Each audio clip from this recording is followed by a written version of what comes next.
কিছু তেলিপুকুর ধারে এখানে হালকা করে ধরেছে। এইটা হলো রঘুনাথপুর, বকুলপুর, তারপরে তেলিপুকুর, এই দিকে সিধে চলে যাচ্ছে। এইটা সিধে ডুমজুর, এই যে রাস্তাটা যাচ্ছে সিধে ডুমজুর। যারা যারা যাবে এই দিকে চলে যাবে, কোনো ব্যাপার নেই। রঘুনাথপুর থেকে ব্যাক মারবে মান্নাপাড়ার ভেতর দিয়ে, সিধে এই রাস্তাটা তেলিপুকুর যাচ্ছে, তেলিপুকুর হয়ে একদম ডুমজুর। এইদিকে চাষিবাসী এলাকা, প্রচুর সব চাষবাস লোক করে। আর তালের তাড়িও পাওয়া যায় এখানে ভালো মন্দ। এটা হচ্ছে বড় গাছ। এটা হলো আমাদের এলাকা, মানে উপর থেকে দেখা যায়, তেলিপুর থেকে দেখা যায়, ঠিক আছে। নান্নার পোল, এই জ্যাঙ্গাল দিয়েও আবার যাওয়া যাবে আমাদের এই পোল ধারে। তবে এইসব ভেঙে পড়বে, এসব রাস্তা সব পিচ রাস্তা হয়ে যাবে কিছুদিনের মধ্যে। খাপে খাপ আব্দুলের পাপ।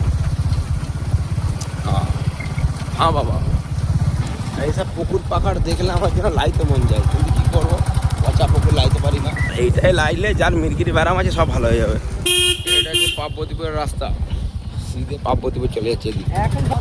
এইদিকে দেখো জলা জ্যাঙাল। এবারে পার্বতীপুরে ঢুকবো হালকা হাতে।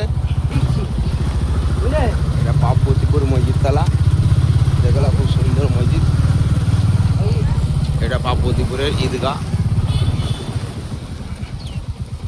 এটা একটা মসজিদ। এটা পুরো পার্বতীপুর মুসলমান পাড়া, এরপর থেকে তার হিন্দু পাড়া পড়ে যাবে। খুব সুন্দর লাগছে এখানটা পোলের এই পার থেকে। দেখো হনুমান যাচ্ছে, হনুমান বহুদিন পর হনুমান দেখছি। দেখো হনুমান। হ্যাঁ কি বলছি আমি, একটা 4 চাকা কেন এরকম ভুল কাজ করুনি ভাই, প্রত্যেক সারা রেখে দেবো। এরা সব মনে হয় কোথায় গেলো, পুরপুরায় মনে হচ্ছে গেছিল এরা, এর বাড়ি ফিরছে এরা। জুতো কিনতে যেতে বলে দিয়েছে মা। এটা একটা খুব সুন্দর বিল্ডিং হচ্ছে, এটাও একটা খুব সুন্দর বিল্ডিং হচ্ছে, খুব সুন্দর একটা জলার বিস্তারে বিল্ডিং হচ্ছে, খুব সুন্দর লাগছে এখানে দূর থেকে। এটা ডুমজুরের রাস্তা, সিধে ডুমজুরে ঢুকু হয়ে যাচ্ছে। এখানে একটা ছোটোখাটো মনে হয় মেলা হচ্ছে, খুব সুন্দর লাগছে এখানটায়। এটা ডুমজুরে ঢুকু হচ্ছে, এই মুখটার কাছে মেলাটা হচ্ছে।